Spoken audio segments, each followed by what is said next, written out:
This here's a story that my mother used to tell me about my grandfather, the Reverend H.D. Clark. H.D. was a coal miner and a Baptist preacher. But he was mostly a man of God. It's called Faith of Steel.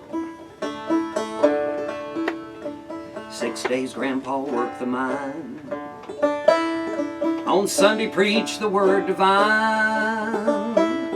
He worked like hell in that dark hole. Prayed to save the miner's soul.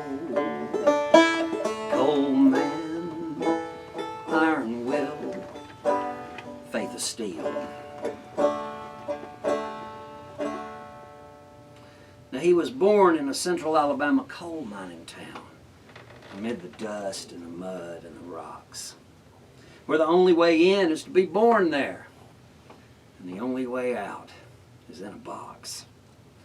And although his hands were coal-stained, he had been taught to read by King James, raised up on a foundation of faith and family, with service to your fellow man, with conviction that the next life waiting is better than the life at hand, better than the poverty, better than the hunger, and free to all who choose it.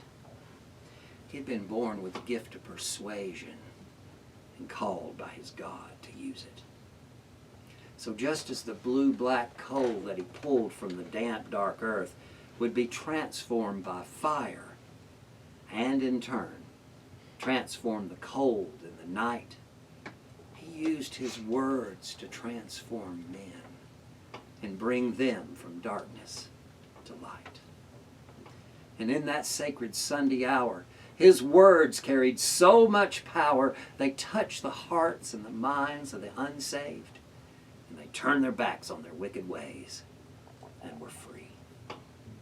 And he brought so many of the lost to the foot of the Savior's cross that the Prince of Darkness himself took note. And in the bowels of purgatory, he called out the head devil of that territory in their weekly staff meeting. "I see from this latest report," the devil said with a frown, "you're losing souls on that mountain.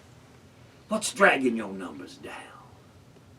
"Oh, great Satan," that underdevil cried. "It's that coal mining preacher. He's turning the tide. We've lost gossips and haters, lies and traitors, gamblers and cheaters and wife beaters. We've lost politicians, musicians, beauticians, morticians, musicians, and a magician or two. And if we don't put a stop to this, we might just lose the hypocrites." Well, the devil sighs and rolls his eyes. It's hard to get good help these days. Just for fun, he'd take this one. He'd show them rookies how it's done.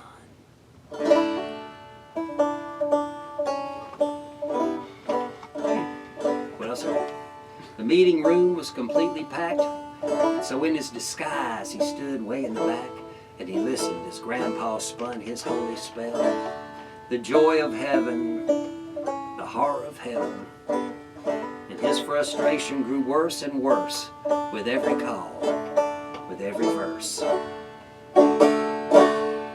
Come home, come home, ye who are weary, come home.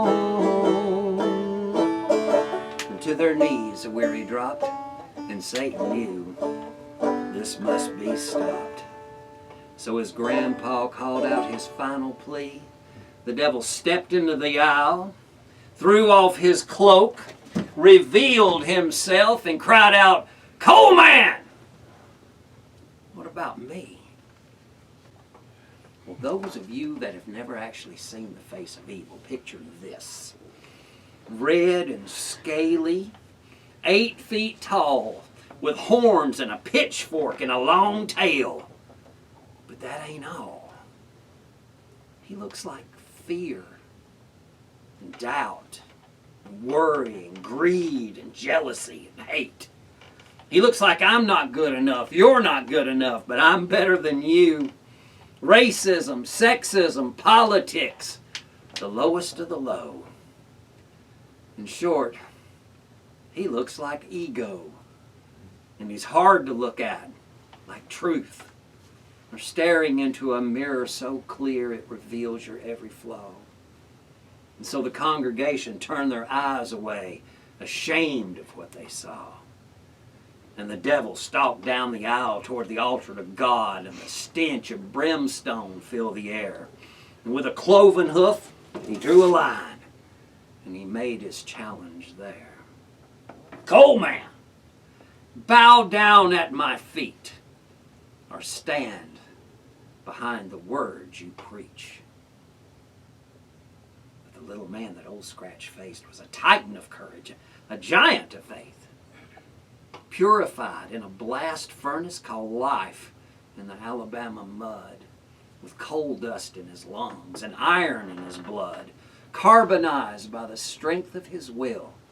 When your doubt turns to slag, your faith turns to steel. What makes you tick, what makes you go is not what you believe, it's what you know. And the words of God that banned his fear came straight to his heart and rang loud and clear, just as he speaks to you and to me, if only we could hear his greatest promise.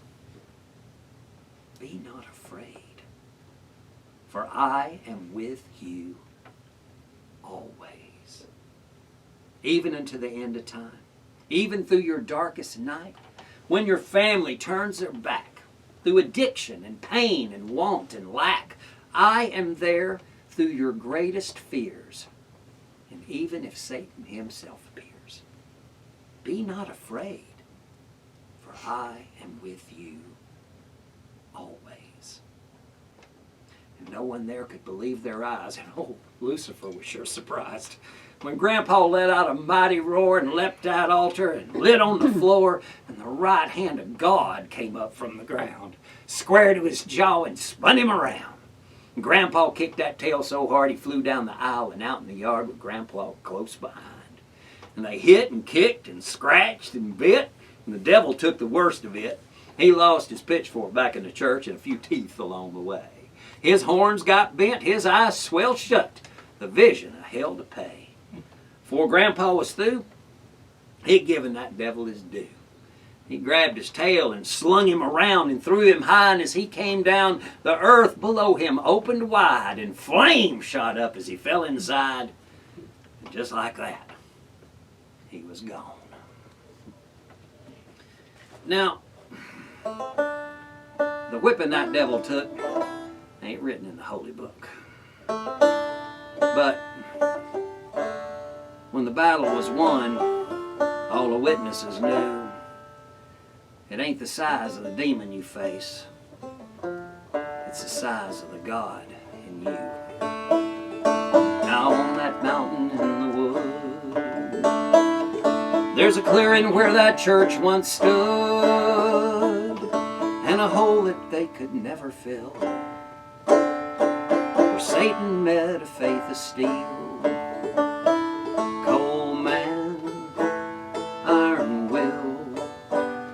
Faith of steel.